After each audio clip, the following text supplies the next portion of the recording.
The Alliance Hall glittered with crystalline banners as Princess Seria of the Hellion Empire marched down the aisle toward the human standing patiently at the altar. Her attendants whispered nervously, unsure why their princess had agreed to such a bizarre diplomatic arrangement. Seria herself wasn't certain, but she knew this much. The Empire needed peace, and the humans, those strange, soft, underdeveloped Deathworlders, seemed harmless enough to negotiate with. Besides, the human diplomat selected as her husband looked utterly unthreatening. Tall but not bulky, polite to the point of awkwardness, and dressed in ceremonial clothing that looked uncomfortable even by human standards, he simply wasn't impressive to Hellion eyes.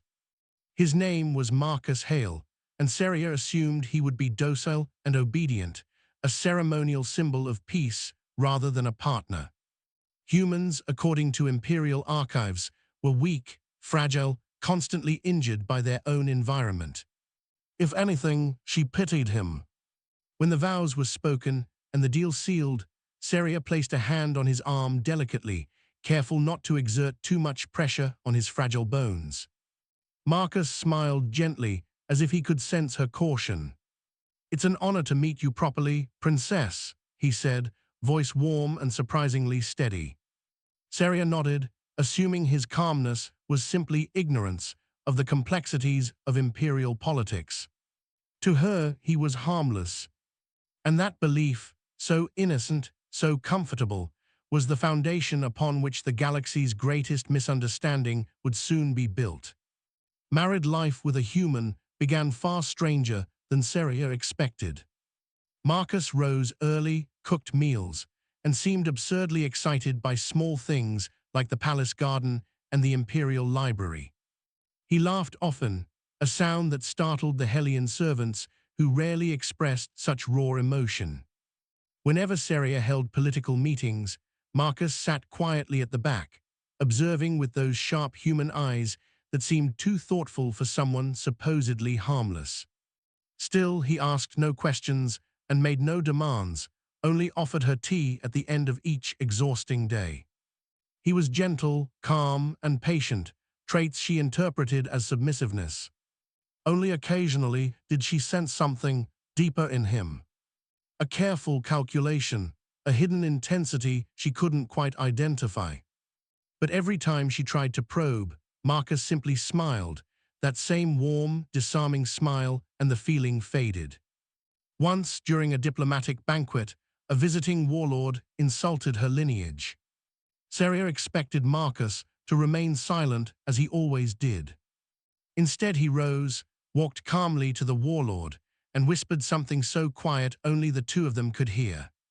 The warlord went pale, stood, apologized formally, and left the hall immediately. "What did you say to him?" Seria asked later, baffled. Marcus shrugged.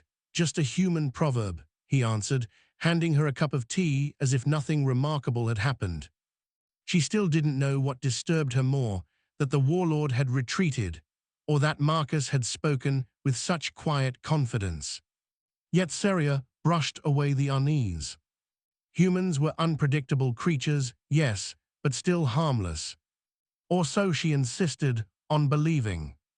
The first crack in her assumption came during an assassination attempt.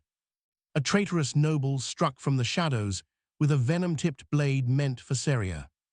Marcus moved faster than any human should have been capable of, tackling her to the ground and catching the assassin's wrist mid-strike. The impact echoed like thunder through the chamber. Seria stared in disbelief as Marcus disarmed the attacker with terrifying efficiency. Not brutal, not uncontrolled, just precise, deliberate, and overwhelmingly capable. "Are you injured?" Marcus asked her, breath calm, eyes focused. "I know," she managed, too stunned to form more words. Guards arrived to seize the attacker, but their anxious glances shifted between Seria and the human, who just displayed strength far beyond the Imperial records. Later, alone in their chambers, Seria confronted him.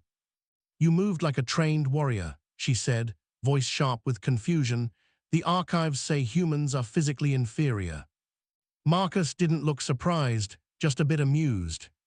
Your archives haven't met many humans, he replied gently. We adapt. But you fought as if you've trained your whole life, she insisted. Marcus hesitated for the first time since their wedding, then exhaled slowly. Princess, my people grow up on a world that tries to kill us every day, he said softly. Violent storms, lethal wildlife, plagues, extreme climates. We survive because we must. His tone held no pride, only truth. And some of us, he added quietly, learn to protect others. Saria felt something unfamiliar freezing her chest, not fear, but realization. Her husband was not harmless. He had never been harmless. She simply hadn't understood humans. Rumors spread through the palace like wildfire. The human consort was dangerous, they said, impossibly strong, impossibly capable. Saria tried to calm the nobles, but even she felt her certainty unraveling. The final revelation came during a crisis that threatened the entire empire.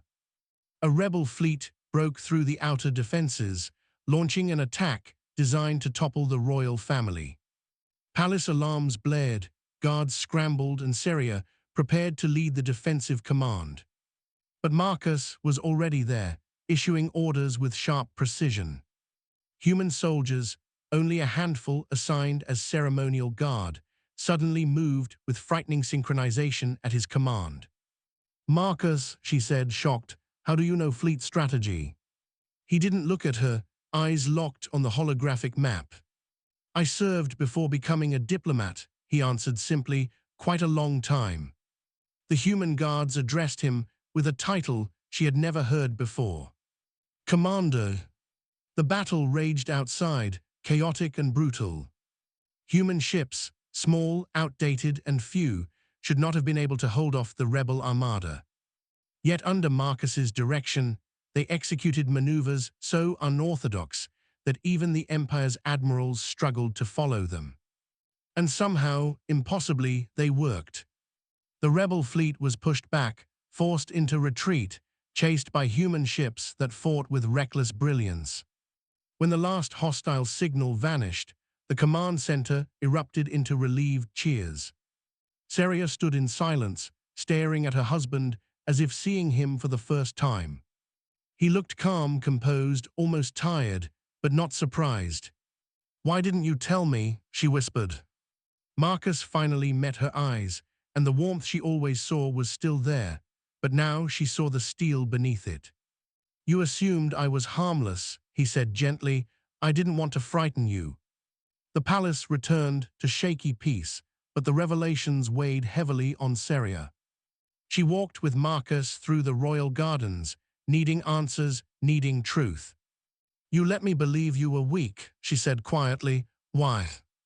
Marcus paused beside a flowering tree, brushing a petal from her hair with a careful touch. I didn't want to be another threat in your life, he replied. You carry enough burdens. Saria felt her chest tighten, not with fear, but with something softer, deeper.